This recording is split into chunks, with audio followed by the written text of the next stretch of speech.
Me quedé arrodillado en el suelo frío de la clínica, mis brazos envolviendo a Carlos y Ana, que temblaban contra mi pecho.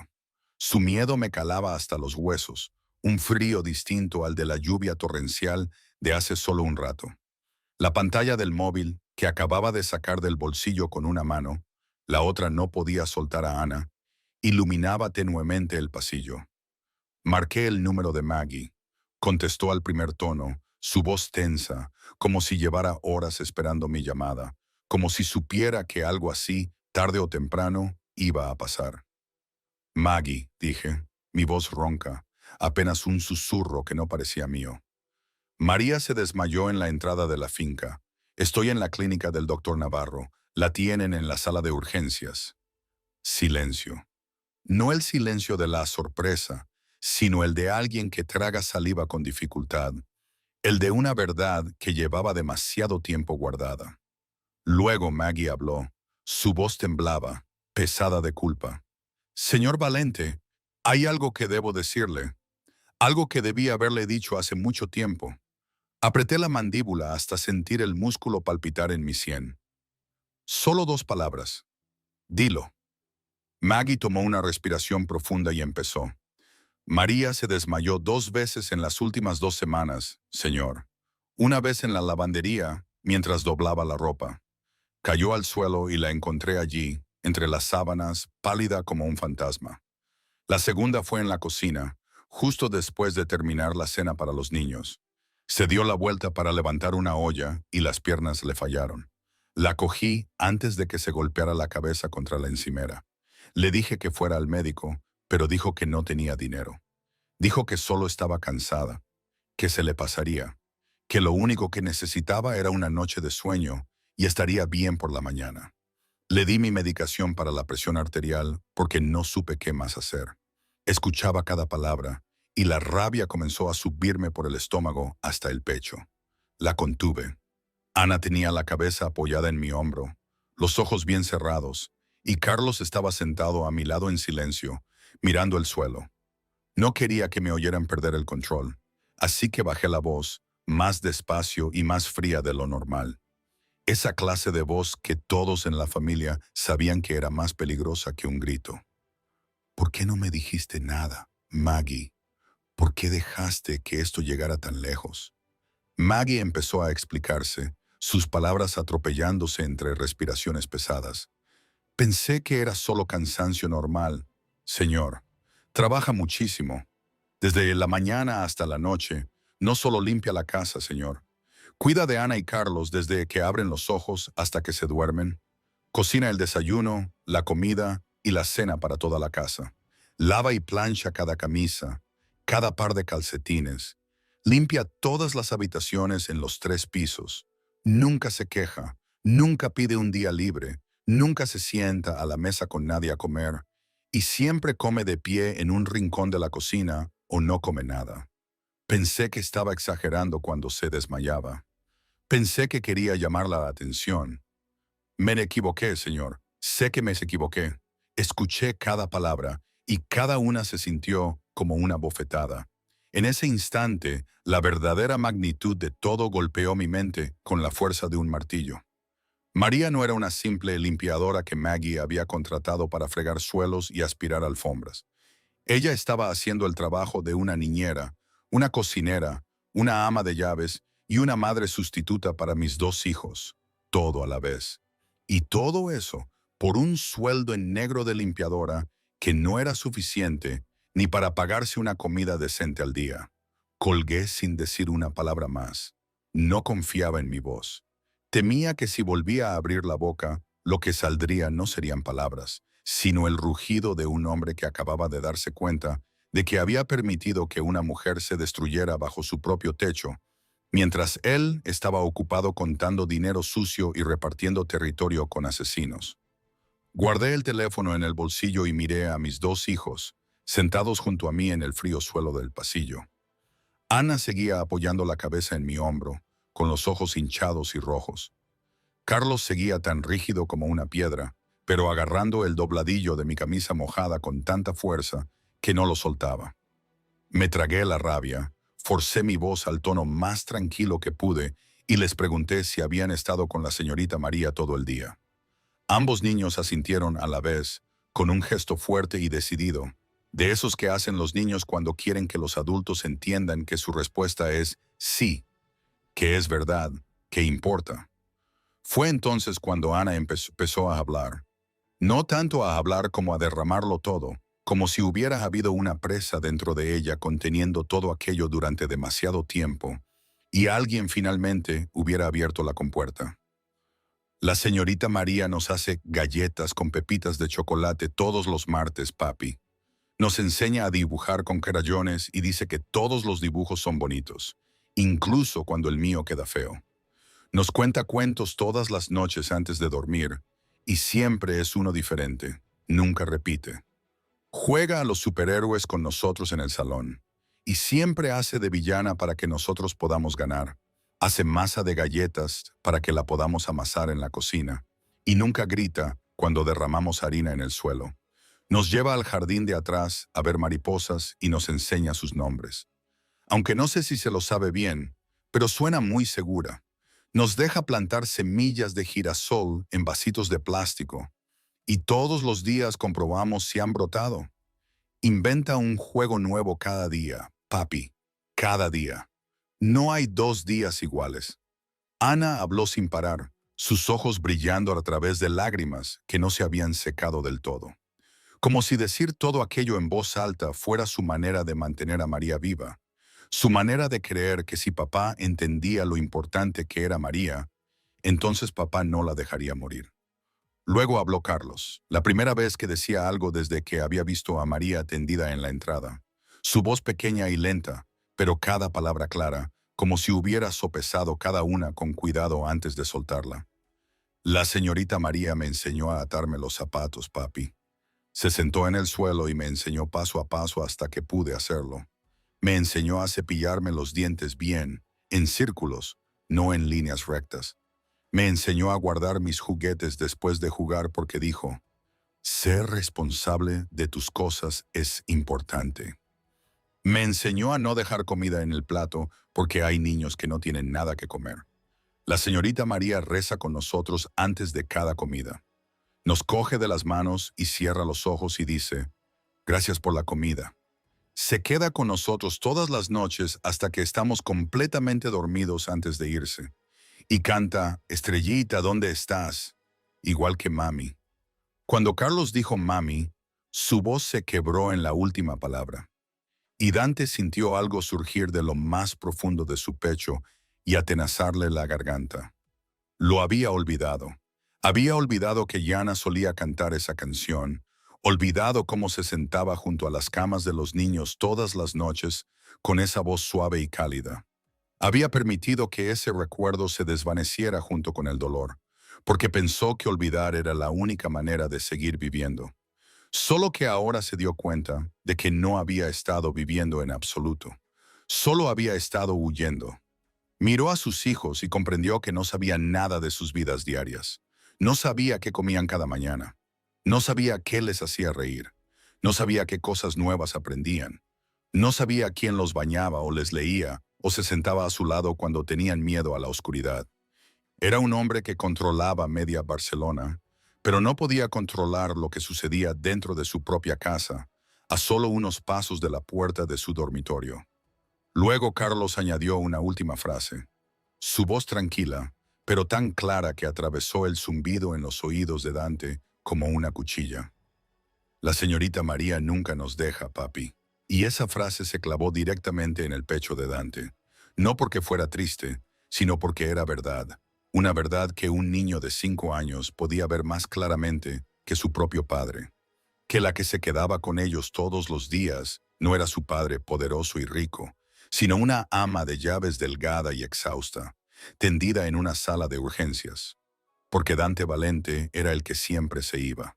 La puerta de cristal esmerilado se abrió y el doctor Navarro salió al pasillo con una expresión que Dante había visto suficientes veces en su vida como para saber que no traía buenas noticias. La mirada de un hombre que elegía cuidadosamente sus palabras antes de decir algo que el oyente no quería escuchar. El doctor miró a los 2 niños sentados junto a Dante y le hizo una sutil señal. Dante lo entendió de inmediato. Les dijo suavemente a Ana y Carlos que se quedaran allí y esperaran a papá un minuto.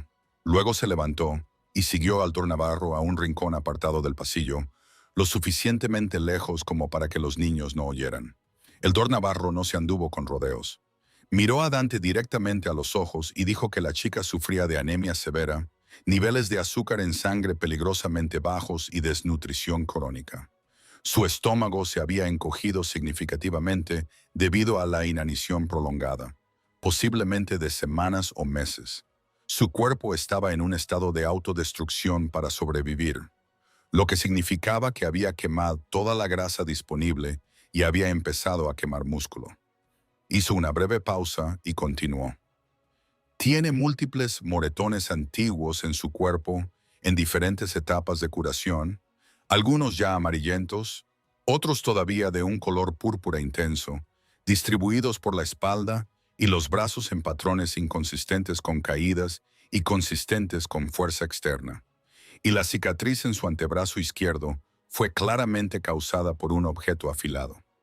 El ángulo y la profundidad indican que no fue autoinfligida, sino hecha por otra persona. El doctor. Navarro añadió en voz baja: Quienquiera que sea esta mujer ha pasado por un infierno y se ha estado muriendo de hambre.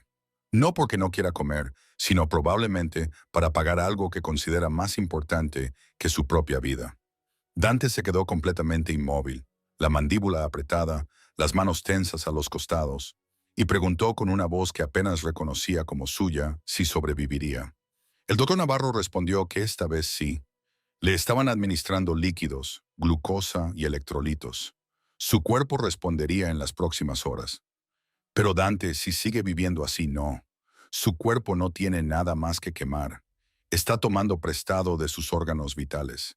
El próximo colapso podría ser el último. Su corazón podría no aguantar. Dante no dijo nada más. Asintió una vez y se volvió hacia los niños. Sus pasos eran más pesados que cuando se había alejado. Se sentó en la dura silla de plástico del pasillo. Ana se subió a su muslo izquierdo, se acurrucó como un pequeño gato y se durmió inmediatamente de agotamiento después de horas de llorar. Carlos se subió a su muslo derecho, apoyó la cabeza en el pecho de Dante y se durmió a los pocos minutos. Sus pequeñas manos seguían agarrando el dobladillo mojado de la camisa de Dante, incluso dormido. Dante se quedó allí, inmóvil, con ambos niños dormidos en su regazo, su peso tan ligero que dolía, y miró a través del cristal esmerilado a la habitación, donde las frías luces blancas brillaban sobre el cuerpo de María, tendida en la cama, tan pequeña y delgada que casi desaparecía entre las sábanas blancas. La vía intravenosa que le corría por el brazo marcado con cicatrices, el monitor que parpadeaba números que no entendía, pero que sabía que la mantenían viva. Se quedó allí toda la noche sin moverse, sin llamar a nadie más, sin revisar su teléfono, solo mirando a través del cristal opaco a esa frágil sombra y haciéndose una pregunta que no podía responder. ¿Cómo alguien tan pequeño podía soportar tanto sin romperse, mientras él, que tenía todo en el mundo, se había roto la noche en que Jana murió y nunca se había vuelto a levantar de verdad? El teléfono en el bolsillo de Dante vibró a las 3 de la mañana, y lo sacó con cuidado con una mano porque la otra descansaba sobre la espalda de Ana y no quería asustarla para que se despertara. La pantalla se iluminó con el nombre de José, y contestó de inmediato. La voz de José al otro lado no tenía su habitual desapego, pero hubo una breve vacilación antes de que hablara. «Jefe, encontré su expediente». «Continúa», respondió Dante en voz baja. José comenzó a leer línea por línea como una sentencia dictada sin tribunal ni posibilidad de apelación. María Pérez, 27 años, nacida en un pueblo industrial cercano a Barcelona. Su padre, Roberto Pérez, era dueño de una pequeña tienda de comestibles en la esquina de la calle 19 y Broadway. Fue asesinado a tiros durante un atraco a mano armada cuando María tenía 8 años. Ella estaba justo detrás de la caja registradora, a menos de 2 pasos, cuando la bala le alcanzó el pecho. Lo vio caer al suelo, vio cómo la sangre se extendía por las baldosas blancas, vio al ladrón pasar por encima de su cuerpo, coger el dinero de la caja y salir como si nada hubiera pasado. El caso nunca se resolvió. Nadie fue arrestado. Nadie pagó. Su madre, Dolores Pérez, 61 años, fue a trabajar en una fábrica después de la muerte de su marido para criar a su hija sola.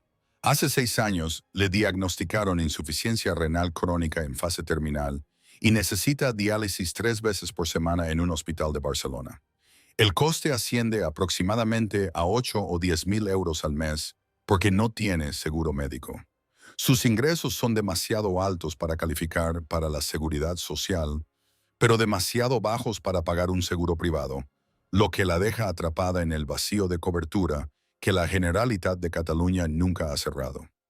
Así que todos los gastos se pagan de su bolsillo, y María es la única que paga. José continuó. María asistió a la universidad, especializándose en educación infantil durante 2 años antes de abandonarla, porque no podía estudiar y ganar lo suficiente para cubrir las facturas médicas de su madre. Aceptó cualquier trabajo que pagara en efectivo el mismo día. Camarera, limpieza de hoteles, lavandería, cualquier cosa disponible. Más recientemente, trabajó para un hombre llamado Eduardo Ruiz, 45 años, un pequeño traficante de opioides que operaba desde una lavandería en el lado este de Barcelona. La contrató como dependienta, pero pretendía usarla para esconder producto dentro de lavadoras industriales para su distribución. Cuando ella se negó, le lanzó una botella de bourbon. Se rompió y le hizo un largo corte en el antebrazo izquierdo, la cicatriz que vio el doctor Navarro. No fue al hospital porque tenía miedo de que le hicieran preguntas. Llamarían a la policía y Eduardo la habría matado. Ella misma se cosió la herida con una aguja e hilo normales y huyó de Barcelona durante la noche. José hizo una breve pausa antes de dar la última parte. Actualmente vive en un Honda Civic del 2008, aparcado en el estacionamiento del hospital, donde su madre recibe diálisis. Duerme en el coche todas las noches. Se muere de hambre para ahorrar cada euro que gana para pagar el tratamiento de su madre. Maggie la contrató a través de un folleto pegado en una lavandería cerca de la finca. Sin contrato, sin papeleo, sin alta en la seguridad social. Pagada en efectivo por debajo de la mesa cada semana. Cuando José terminó, el pasillo estaba tan silencioso que Dante podía escuchar el ritmo constante del monitor de la habitación de María a través de la puerta de cristal. No habló durante mucho tiempo, lo suficiente como para que José finalmente preguntara: «Jefe, ¿sigue ahí?». Dante respondió con una voz baja y deliberada, cada palabra con el peso de una orden que no podía ser cuestionada. «Encuentra a Eduardo Ruiz, tráelo al almacén número 7. Hablaré con él personalmente». José respondió de inmediato. «Entendido». Luego Dante añadió otra orden. «Encuentra el mejor hospital para Dolores Pérez. Muévela a la mejor habitación que tengan. Cubre todos los costes de diálisis de ahora en adelante sin límite. No dejes que María sepa quién está pagando». Todavía no. Terminó la llamada y miró a los 2 niños dormidos en su regazo. Luego volvió a mirar a través del cristal a la habitación donde yacía María. Una mujer de 27 años que había visto morir a su padre frente a ella de niña, que había renunciado a su futuro para mantener viva a su madre, que había sido golpeada por un hombre en quien confió, que dormía en su coche, que se moría de hambre para que otra persona pudiera vivir, y que aún encontraba la fuerza cada día para entrar en su casa y criar a sus hijos con todo el amor que él mismo no les había sabido dar. ¿No es increíble cómo a veces la verdad más grande se esconde en los rincones más pequeños, en las vidas de aquellos a quienes menos prestamos atención? Yo, Dante Valente, el hombre que movía hilos y controlaba barrios, no había visto lo que sucedía bajo mis propias narices. Estaba ciego, envuelto en mi propio duelo y mi imperio de sombras. Pensé que lo sabía todo, que mi dolor era el único dolor importante. Pero mis hijos, 2 pequeños seres de 5 años, y esta mujer, María, me habían desnudado el alma en una noche.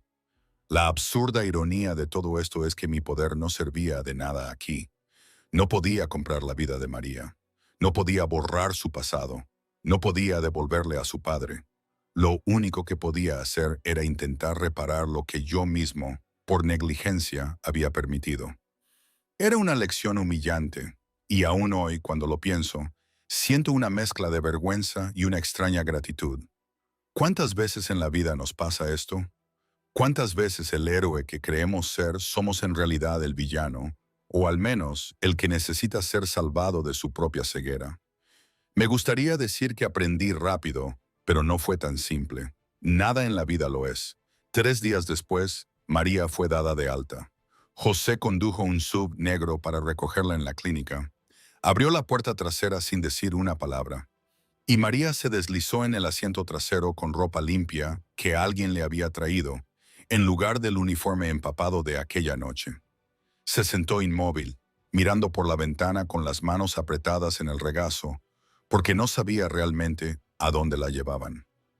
De vuelta a la finca para trabajar de nuevo, o de vuelta a la finca para recibir un sobre final con dinero en efectivo y que le mostraran la puerta. El vehículo se detuvo en la reja de hierro y María bajó, mirando el lugar donde se había desmayado antes. El suelo de piedra ahora seco, la lluvia hacía tiempo que se había ido. No quedaba rastro de aquella noche. Sin embargo, todavía sentía frío al mirar el lugar. Entró en la casa y todo era diferente. Maggie estaba en la puerta, saludándola con ojos que ya no eran indiferentes, sino que mostraban algo parecido a una culpa no expresada. Luego la condujo escaleras arriba a una habitación en la que nunca había puesto un pie. Un verdadero dormitorio con una cama de verdad, un colchón y sábanas limpias, un pequeño armario, una ventana con vistas al jardín trasero, una lámpara de lectura en una mesilla de noche, un baño privado con toallas ordenadamente dobladas en el toallero. María se quedó de pie en el centro de la habitación mirando a su alrededor, incapaz de creer lo que veía en sus ojos, porque 3 semanas antes había dormido en un viejo sofá en la lavandería, entre olores a detergente y el implacable golpeteo de la secadora toda la noche. Y antes de eso, se había acurrucado en un Honda Civic del 2008 en el aparcamiento del hospital con una manta delgada y las puertas del coche bien cerradas. Bajó a la cocina y vio el frigorífico lleno de comida. Fruta fresca, leche, huevos, carne, verduras. Las mismas cosas que había manejado todos los días mientras cocinaba para los niños, pero que nunca se había atrevido a coger para ella. En la pared de la cocina colgaba un horario de trabajo claramente visible. Hora de inicio, pausa para el almuerzo, hora de fin, el fin de semana marcado en rojo. Y a su lado, una joven de cabello castaño limpiaba la encimera y le sonreía, presentándose como Brenna Hernández, de 22 años, recién contratada para compartir el trabajo pesado. María regresó a su nueva habitación, cerró la puerta, se sentó en el borde de la cama y lloró. No de tristeza ni de dolor, sino porque no recordaba la última vez que alguien en este mundo había hecho algo amable por ella. La última vez que alguien la había considerado un ser humano en lugar de una herramienta de trabajo. Pero antes de que las lágrimas se secaran del todo, el miedo la invadió, profundo e instintivo como respirar, porque 27 años de vida le habían enseñado una lección que nunca fallaba. Siempre que un hombre poderoso mostraba amabilidad, siempre había un precio esperando detrás. Su padre había sido el hombre más amable que había conocido, y lo mataron a tiros delante de ella. Eduardo Ruiz había sido amable durante los primeros 3 días, abriendo puertas, apartando sillas, llamándola cariño, y al cuarto día le arrojó una botella a la cara. Así que Dante Valente, el capo más poderoso del sur de Barcelona, ¿cuánto duraría su amabilidad antes de que exigiera el precio? Ella no lo sabía, y no se atrevía a esperar para averiguarlo, así que empezó a esperar la trampa. Cada vez que Dante aparecía en la casa, bajaba la cabeza, se hacía a un lado, retrocedía un paso, contenía la respiración hasta que él pasaba. Cuando él le preguntaba si había comido, se sobresaltaba. Cuando la llamaba por su nombre desde el salón, encogía los hombros como si se preparara para un golpe. Trabajaba con tanto cuidado que casi se volvía invisible, moviéndose ligeramente sin hacer ruido, tratando de hacerse lo más pequeña posible para que nadie la notara. Nadie la recordara. Nadie tuviera una razón para estar enfadado.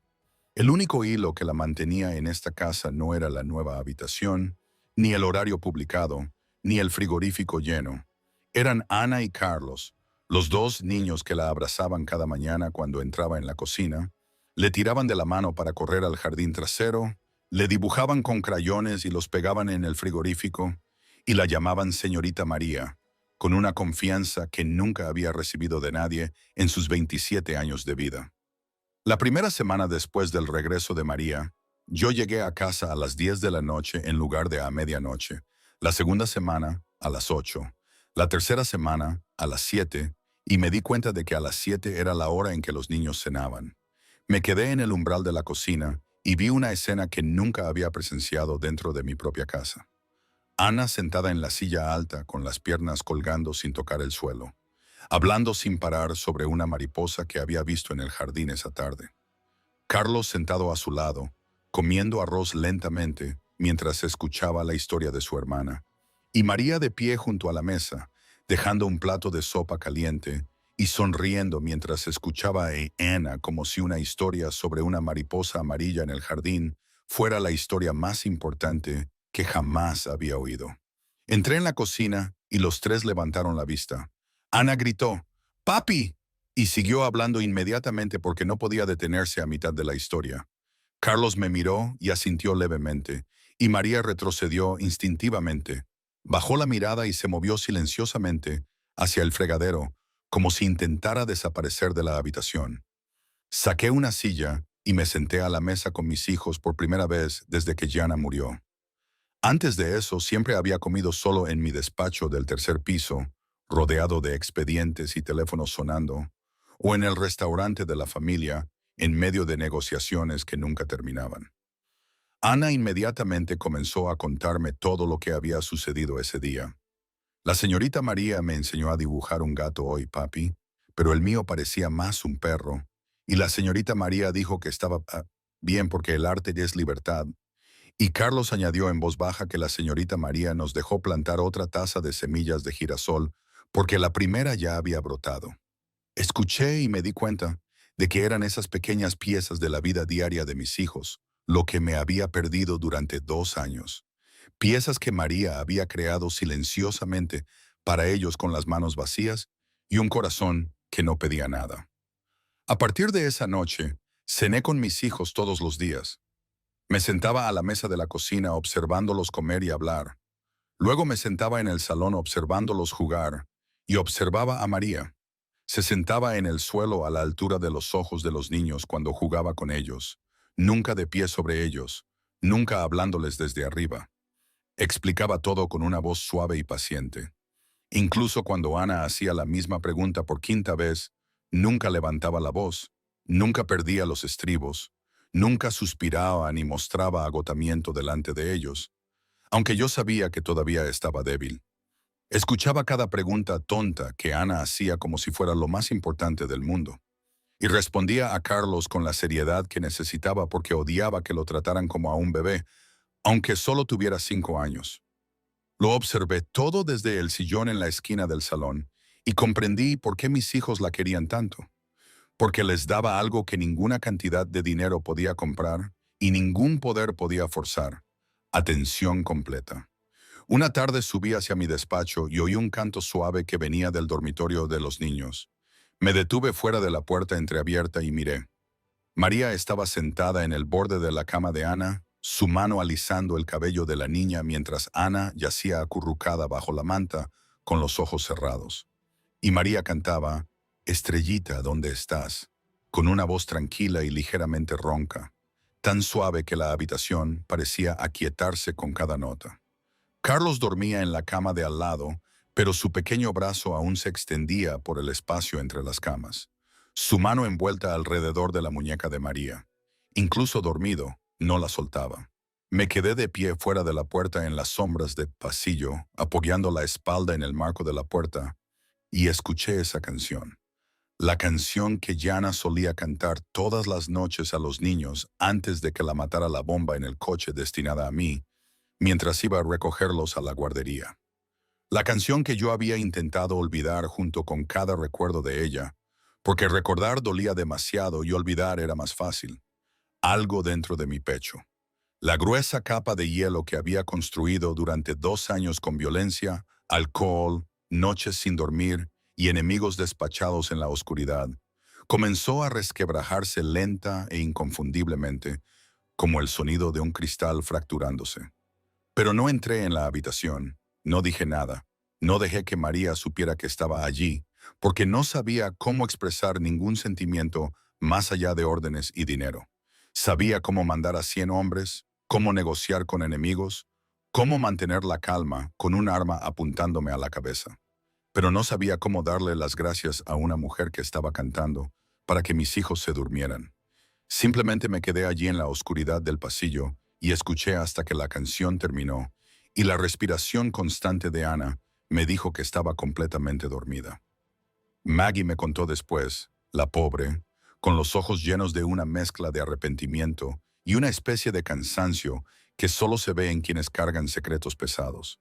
Cuando vio a María desmayarse la primera vez en la lavandería, Maggie se asustó. Me lo juró, pero María le había pedido que no dijera nada. Por favor, Maggie, no quiero problemas con el señor Valente. Dirá que no soy lo suficientemente fuerte para el trabajo y lo necesito. María le había dicho que estaba pagando algo importante, algo que no podía perder. Maggie había visto esa desesperación antes, en otras mujeres jóvenes que llegaban a la finca con ojos asustados y pasados oscuros, mujeres que harían cualquier cosa por un sueldo en negro, un techo sobre sus cabezas. Maggie pensó, bueno, si no quiere que se lo cuente al jefe, no se lo contaré. No era su lugar, ¿verdad? O eso pensó. Se convenció de que María solo buscaba atención o era demasiado orgullosa para admitir que estaba agotada. ¿Quién podía culparla? En nuestra casa la gente no mostraba debilidad.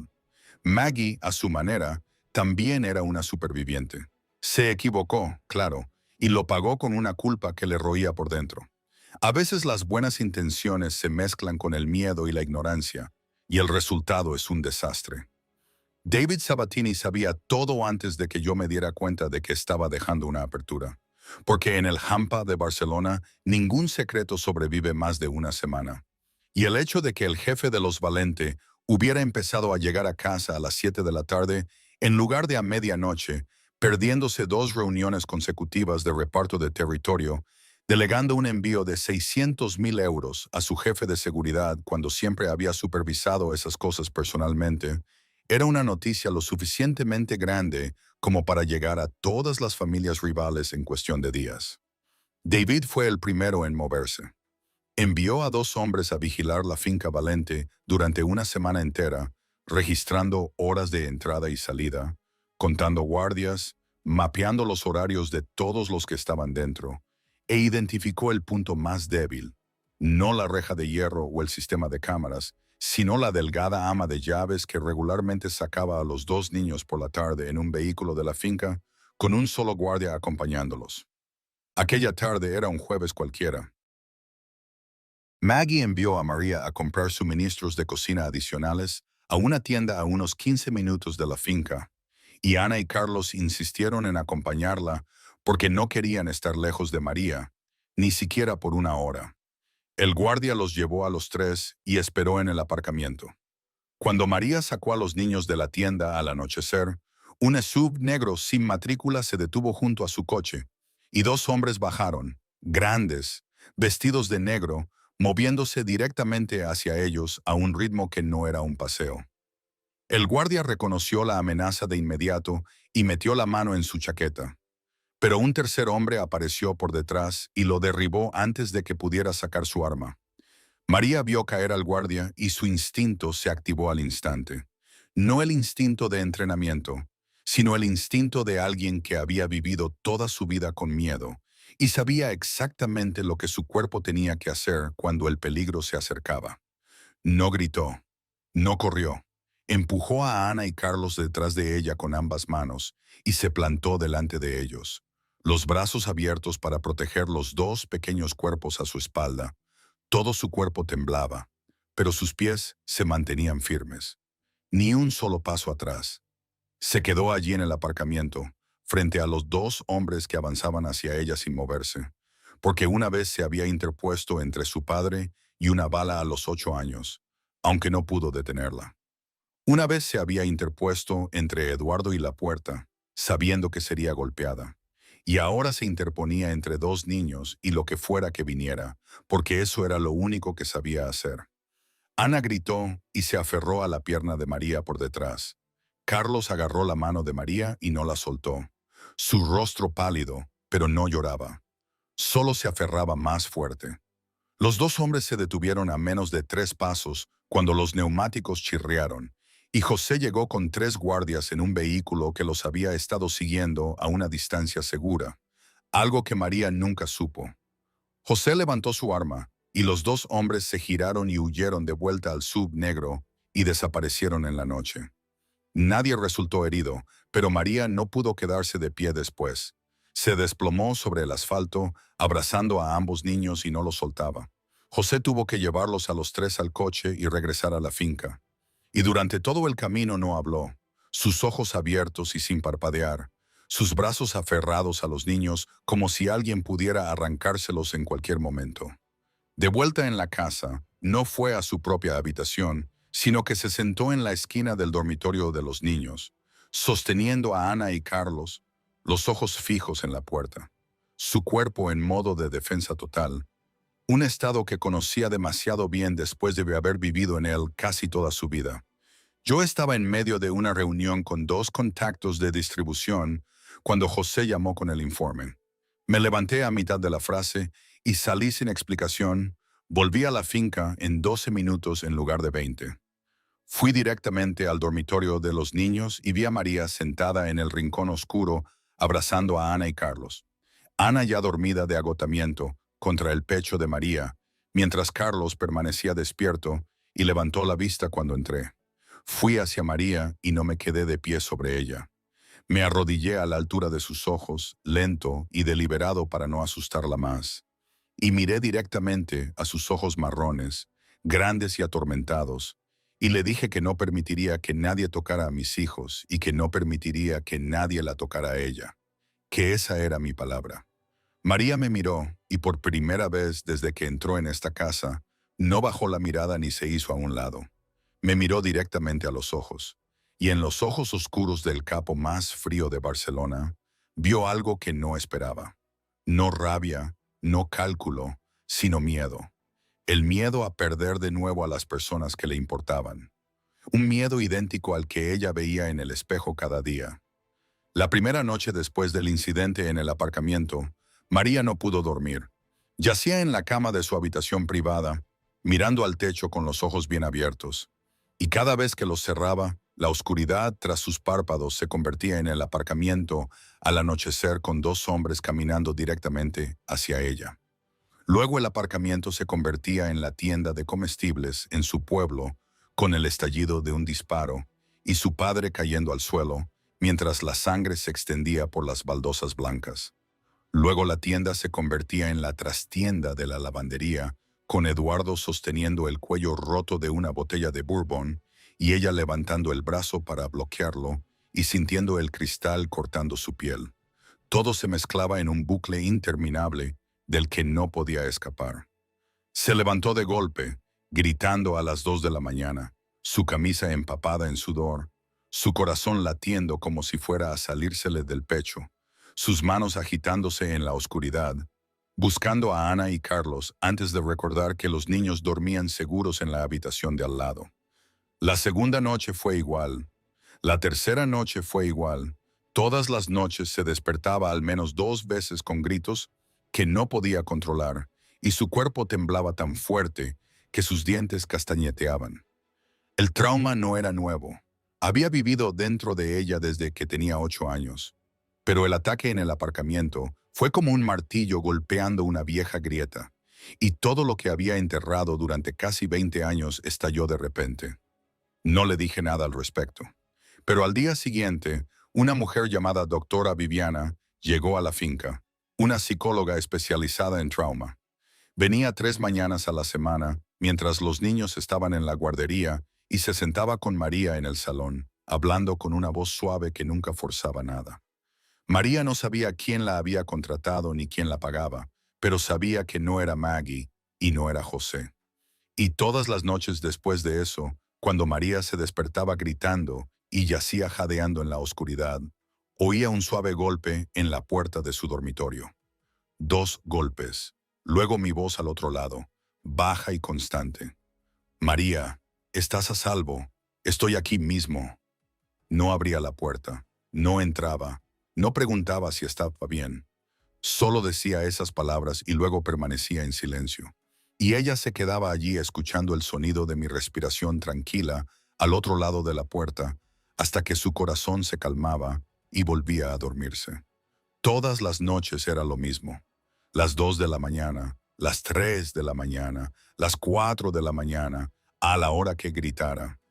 Segundos después, llegaba el golpe y mi voz estaba allí, siempre allí, como si nunca durmiera, como si esperara en el pasillo todas las noches. Y una noche, después de una pesadilla peor que todas las demás, no se quedó en la cama esperando el golpe. Se levantó y abrió la puerta. Y me vio sentado en el frío suelo del pasillo con la espalda apoyada en la pared de enfrente de su puerta, las rodillas recogidas, los ojos cerrados, pero no dormido, todavía con mi camisa negra, mi reloj brillando con la luz cuando ella abrió la puerta, y vio que eran las 3 de la mañana. Abrí los ojos cuando oí la puerta, la miré, no hablé, no me puse de pie, no le pregunté si estaba bien. María tampoco habló. Salió al pasillo y se sentó en el suelo a mi lado, su espalda apoyada en la misma pared, su hombro a menos de un palmo del mío, las piernas estiradas delante de ella, las manos apoyadas en los muslos. Nadie dijo una palabra. Fuera de la ventana al final del pasillo, la lluvia caía suavemente. El sonido constante sobre las tejas del tejado, y desde la habitación de los niños, llegaba el suave ritmo de la respiración de Ana y Carlos a través de la puerta ligeramente abierta. Se sentaron juntos en la oscuridad del pasillo, 2 extraños de mundos completamente diferentes, un capo y un ama de llaves, sentados en un suelo frío a las 3 de la mañana, escuchando la lluvia y a los niños respirar.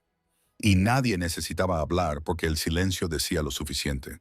Se quedaron allí hasta que la primera luz de la mañana se filtró por la ventana del pasillo, y María se levantó y volvió a su habitación para prepararse para el día sin mirar atrás.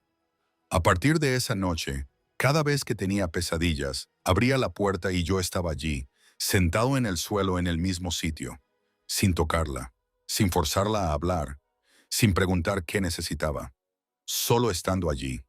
Y lentamente, a través de esas noches silenciosas, sentados uno al lado del otro en el frío suelo del pasillo, María comenzó a entender algo que sus 27 años de vida nunca le habían enseñado, que este no era un empleador que quería algo de ella.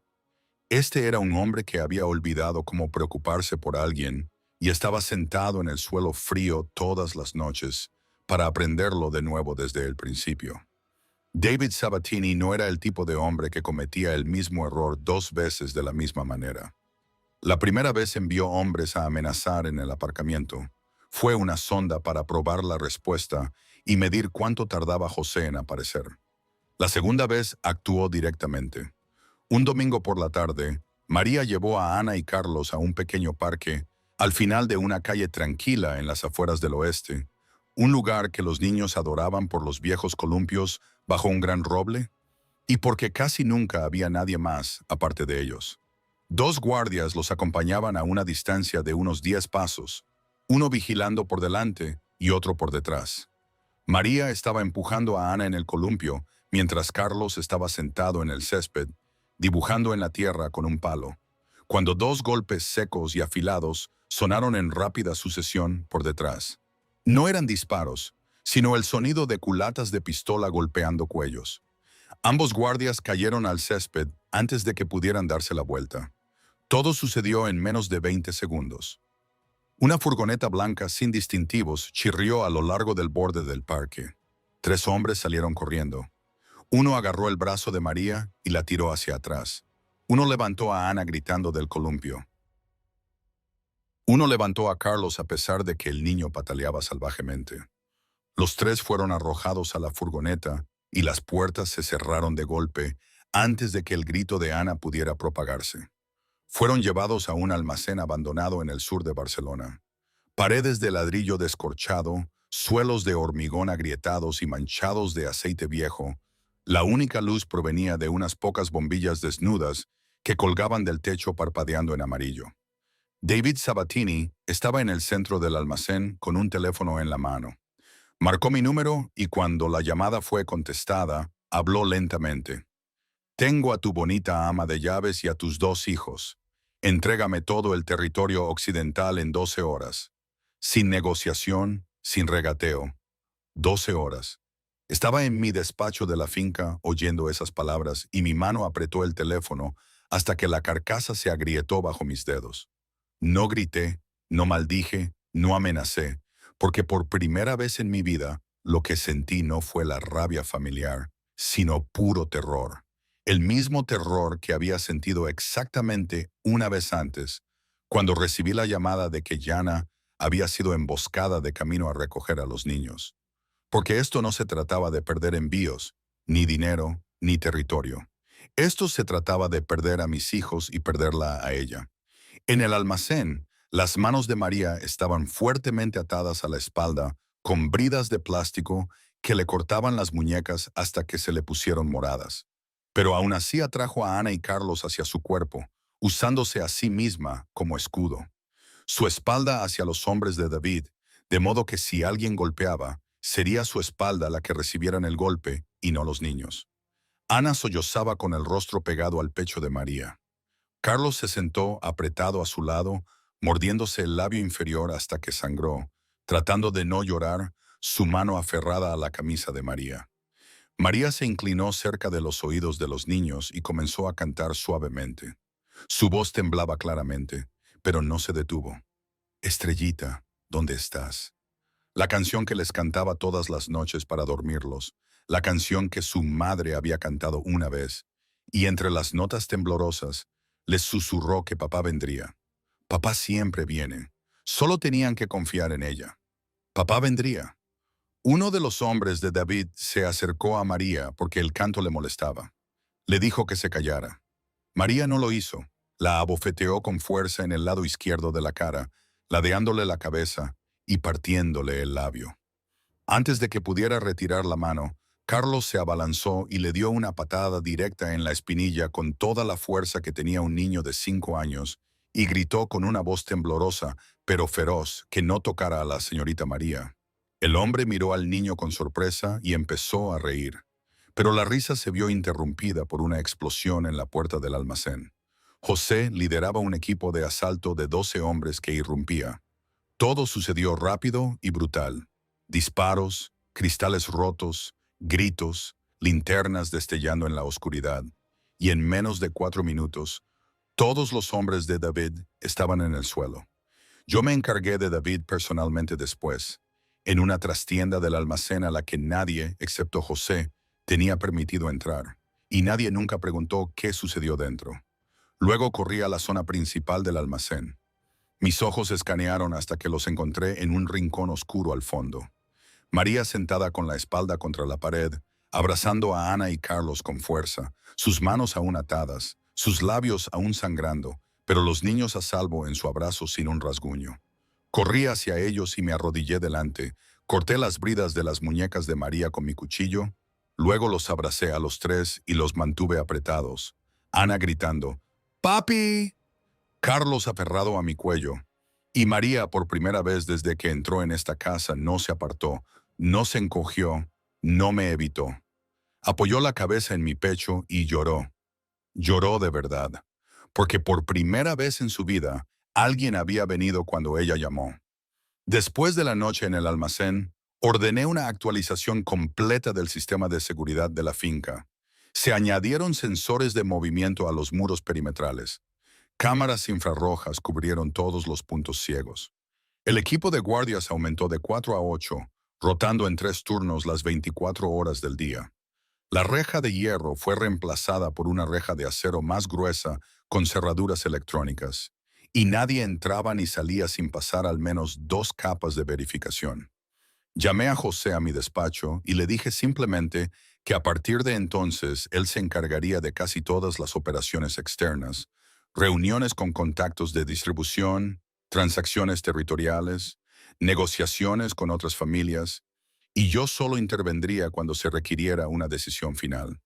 Todo lo demás era autoridad de José. José me estudió por un momento y asintió sin preguntas, porque había comprendido desde la noche en el almacén que su jefe había cambiado y nada lo revertiría. Empecé a quedarme en casa, realmente a quedarme en casa.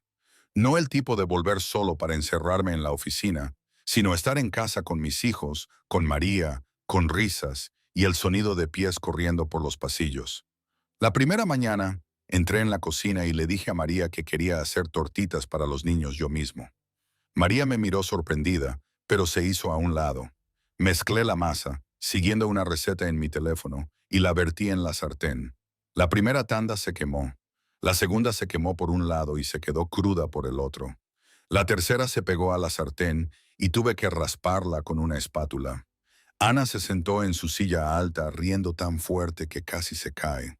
Y Carlos negó con la cabeza ante la pila de tortitas arruinadas y dijo con la voz más seria que un niño de 5 años podía manejar, que papá debería dejar que la señorita María cocinara. Y yo reí, una risa de verdad, la primera risa genuina en la casa en 2 años. María se quedó junto al fregadero observando y sonrió suavemente. Una pequeña sonrisa que casi nadie notó, pero yo sí, porque la estaba mirando a ella. Luego empecé a recoger a los niños de la guardería todas las tardes.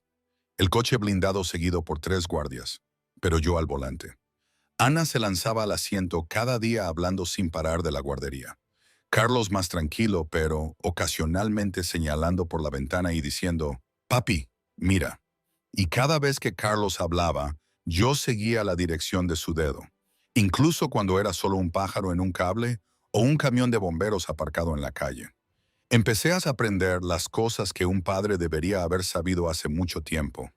Que a Carlos le encantaba dibujar robots y quería ser ingeniero. Que a Ana le encantaba el morado y quería ser veterinaria. Que Carlos tenía miedo a los truenos y se escondía en el armario durante las tormentas hasta que María lo encontraba y lo abrazaba. Que Ana temía la oscuridad y necesitaba una luz nocturna en forma de estrella encendida toda la noche para dormir. María se recuperó lentamente en las semanas siguientes. Comía 3 comidas completas al día en la mesa de la cocina según el horario. Yo insistí en que Maggie lo supervisara. Dormía toda la noche a medida que las pesadillas disminuían. Gracias a la doctora Viviana y a las noches silenciosas sentados en el suelo del pasillo, su color volvió. Las ojeras se suavizaron. Sus pómulos ya no sobresalían bruscamente y su sonrisa era más fácil y natural. Ya no la sonrisa cautelosa de supervivencia, sino la sonrisa de alguien que empezaba a creer que se le permitía sonreír. Una tarde, la luz del sol se colaba por las ventanas del salón, mientras Ana y Carlos estaban sentados en el suelo, rodeados de crayones, dibujando juntos en una hoja grande hecha con 3 páginas pegadas. Trabajaron durante casi una hora antes de levantarla con orgullo. El dibujo mostraba a 4 personas. Un hombre alto con un traje negro etiquetado como Dante. 2 niños cogidos de la mano en el medio, etiquetados como Ana y Carlos. Una mujer con el pelo largo y una camisa azul etiquetada como María. Detrás de ellos, una gran reja de hierro dibujada con crayón gris. Flores torcidas en rojo y rosa a lo largo del suelo. Un sol amarillo en la esquina superior derecha. Y en la parte inferior, letras irregulares escritas por Ana. Mientras Carlos deletreaba cada letra en voz alta, una sola palabra: familia. María pasó recogiendo crayones y vio el dibujo. Se detuvo, la caja rígida en sus manos, los ojos fijos en la palabra familia, mientras su garganta se apretaba. Se arrodilló a la altura de los niños y dijo con una voz que intentaba mantenerse firme, pero que temblaba al final de cada palabra, que ella no era familia y que solo trabajaba allí. Yo estaba cruzando el salón desde el pasillo y lo oí. Me detuve, miré el dibujo en el suelo, miré a María, arrodillada con los ojos rojos, conteniendo las lágrimas, y dije con calma y firmeza que nadie estaba reemplazando a nadie, que los niños le estaban diciendo cómo se sentían, y que yo no iba a decirles a mis hijos que sus sentimientos estaban equivocados. María se levantó y se dio la vuelta, cubriéndose la cara con ambas manos, y lloró. No de tristeza ni de miedo, sino porque no sabía qué hacer con un amor que nunca había pedido y nunca esperó recibir. Esa tarde, mientras el dibujo seguía en el suelo del salón sin tocar porque nadie quería moverlo, llamé a Ana y Carlos para que se sentaran en el sofá. Luego miré hacia María, que estaba en la puerta de la cocina, preparándose para irse, y dije: «María, siéntate aquí, necesitas oír esto». María dudó, luego se acercó y se sentó en el sillón junto al sofá, las manos fuertemente apretadas en el regazo, los ojos bajos hacia el suelo. Miré a mis hijos, luego a María, y hablé con una voz seria que no era fría, la voz de un padre tratando de decir lo correcto por primera vez en su vida. Necesito que entendáis algo importante. La señorita María es una persona, tiene su propia vida, tiene una madre en un pueblo cercano que la necesita. Tiene su propia casa, sus propios límites, momentos en que está cansada, momentos en que necesita descansar. No es algo a lo que nos aferremos, porque tengamos miedo de perderla. Si un día necesita irse a casa por cualquier razón, no pensaréis que ha desaparecido para siempre. Sabréis que volverá porque ahora hablamos entre nosotros. Nos explicamos las cosas. No desaparecemos. ¿Trato hecho? Ana asintió de inmediato, rápido y decisivo, porque ella siempre asentía rápido. Carlos se quedó en silencio un momento, miró sus manos, luego levantó la cabeza y me miró directamente a los ojos y respondió con una voz más clara de lo que nunca le había oído a mi hijo. Trato hecho, pero tú tampoco desapareces, papi. Miré a mi hijo y sentí que esa frase golpeaba más fuerte que cualquier golpe que hubiera recibido. Porque un niño de 5 años no debería saber cómo decir eso, no debería tener que decir eso. Pero Carlos lo había aprendido de 2 años de vivir con un padre que había sido un fantasma. Respondí sin dudarlo. No lo haré, y mantuve mi palabra. Semana tras semana, mes tras mes, llegaba a casa antes de las 7 de la tarde, me sentaba a la mesa de la cocina para cenar con mis hijos, ayudaba a Ana a practicar la escritura de letras y a Carlos a colorear robots en su libro. Aprendí que la mejor amiga de Ana en la guardería era una niña pelirroja llamada Lucía. Aprendí que a Carlos no le gustaba el niño que lo acosaba desde la fila de atrás, llamado Marcos. Aprendí que Ana soñaba con tener un Golden Retriever. Aprendí que Carlos quería una nave espacial de Lego que había visto en un catálogo. Empecé a rechazar reuniones programadas durante las horas de la cena. Empecé a delegar trabajo que antes creía que solo yo podía manejar. Empecé a darme cuenta de que la casa estaba llena de sonidos que nunca había oído, porque nunca me había quedado en casa el tiempo suficiente para escucharlos. Estallidos de risa, pequeños pies corriendo por los pasillos, Ana cantando letras equivocadas en la cocina, Carlos arrastrando una silla para sentarse a dibujar, María preguntando a los niños qué querían comer con su voz suave. Y todos esos sonidos valían más que cualquier negocio que hubiera cerrado. El miedo de los niños se transformó lentamente en una rutina saludable. Dejaron de preguntar todas las noches si papá iba a volver a casa y empezaron a preguntar qué iba a hacer papá para cenar. Dejaron de aferrarse a María cada vez que se cerraba una puerta y empezaron a correr a la puerta para saludar a su padre con sonrisas. Y la rutina se convirtió lentamente en confianza real. La confianza de que los adultos en esta casa ya no iban a desaparecer. María siguió trabajando, pero ahora con Brenna, compartiendo las tareas pesadas, las pausas para el almuerzo respetadas, los domingos libres, un salario que coincidía con el trabajo que realmente hacía en lugar del sueldo de una limpiadora. Empezó a dormir mejor, a reír más, ya no se sobresaltaba con el sonido de mis pasos en el pasillo, empezando a sentarse a la mesa con los niños cuando Ana le tiraba de la mano y la hacía sentarse sin sentir que invadía el espacio de nadie. Varios meses después, todo era diferente. La finca Valente ya no era una fortaleza fría que yo dejaba antes del amanecer y a la que volvía después de medianoche.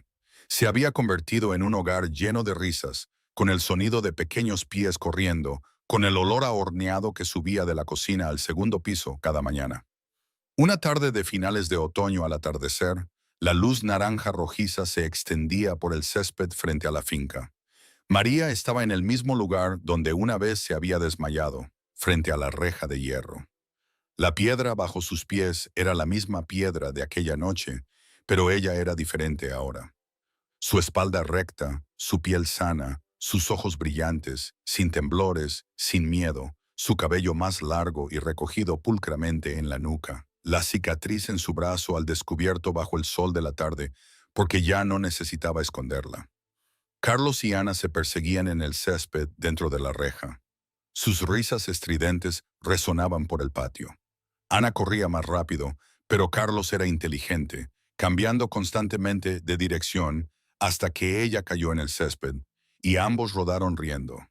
Yo salí por la puerta principal con una taza de café. Caminé hasta ponerme junto a María, mirando la reja de hierro. Me quedé en silencio unos segundos. Luego pregunté, ¿te acuerdas de aquella noche? María no se giró para mirarme. Sus ojos permanecieron en la reja.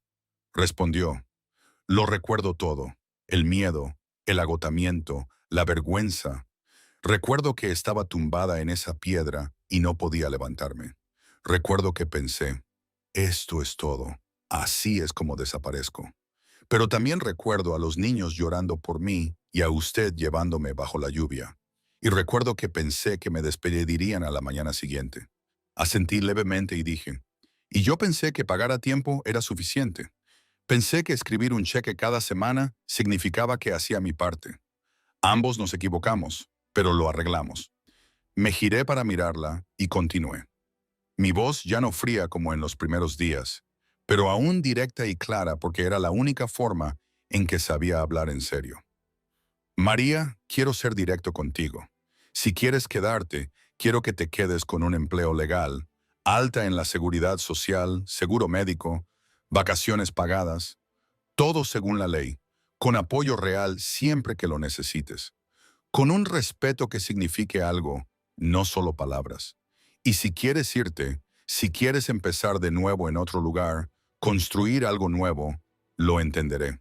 Te ayudaré a establecerte donde quieras ir, y estaré agradecido el resto de mi vida, porque salvaste a mis hijos cuando yo no pude. Los mantuviste vivos por dentro, cuando yo estaba demasiado ocupado destruyendo todo a mi alrededor para darme cuenta de que se estaban muriendo delante de mí. María me miró, con los ojos llenos de lágrimas, pero esta vez no cayeron porque ahora era lo suficientemente fuerte como para contenerlas. Ya no era la chica delgada y exhausta que se había desplomado en la reja de hierro bajo la lluvia. Había comido comidas completas, dormido toda la noche, sanado capa por capa de viejas heridas, aprendido a creer que merecía amabilidad. Respondió con voz firme por primera vez desde que había entrado en esa casa. Me quedaré, señor Valente, pero tiene que prometerme una cosa, que nunca dejará que sus hijos pidan ayuda sin oírlos, y que nunca pensará que el dinero es suficiente, porque no lo es. Nunca lo fue, nunca lo será. La presencia importa más que el dinero, siempre. Respondí sin dudarlo. Lo prometo. Le tendí la mano, no como un empleador ofreciendo una mano a una empleada, sino como un ser humano reconociendo el verdadero valor de la persona que tenía delante. María me estrechó la mano con firmeza. Su mano no tembló, su agarre lo suficientemente fuerte como para que yo entendiera que esto no era sumisión, sino igualdad. Luego añadí, con la voz más baja para que solo los dos pudiéramos oír entre las risas de los niños a lo lejos. Y María, nunca tendrás que tenerme miedo. Ni ahora, ni nunca. María me miró y asintió suavemente. Un pequeño asentimiento que llevaba el peso de 27 años de miedo finalmente liberado. Ana y Carlos corrieron y nos abrazaron ambas piernas al mismo tiempo. Ana se aferró a María. Carlos se aferró a mí. Luego cambiaron de lado. Luego nos abrazaron a los dos juntos. Ana levantó la vista y gritó con voz aguda y brillante. ¿Cenamos juntos otra vez esta noche, papi? Me agaché y abracé a ambos niños, aspirando el olor de su cabello, a hierba, a sudor y a sol de la tarde, y dije, esta noche y todas las noches, de ahora en adelante, porque ahora sé lo que realmente importa, y nunca más lo olvidaré. Vosotros dos sois lo más importante que tengo, y no dejaré que nada nos robe otro día. María miró la reja de hierro donde se había desmayado meses antes bajo una lluvia torrencial, su cuerpo delgado y exhausto, incapaz de ponerse de pie. Y por primera vez no la vio como una trampa. No la vio como el lugar donde casi murió. La vio como la puerta que le había abierto una vida que nunca se había atrevido a soñar en 27 años. Y hoy, ¿sabes? Aún no estoy seguro de cómo definir todo esto. A veces pienso que fue lo mejor que me pudo pasar, un golpe de realidad que necesitaba para despertar. Otras veces siento el peso de lo que perdí, de la Gianna que no está, de los años que desperdicié en la oscuridad. Probablemente sea ambas cosas. Así es la vida, ¿no? Nada es blanco o negro, nada es perfecto, pero al menos ahora es mía, y la de mis hijos, y la de María. Ya no somos fantasmas. No lo sé, supongo que el camino continúa, lleno de altibajos como siempre. Pero esta vez estamos más juntos.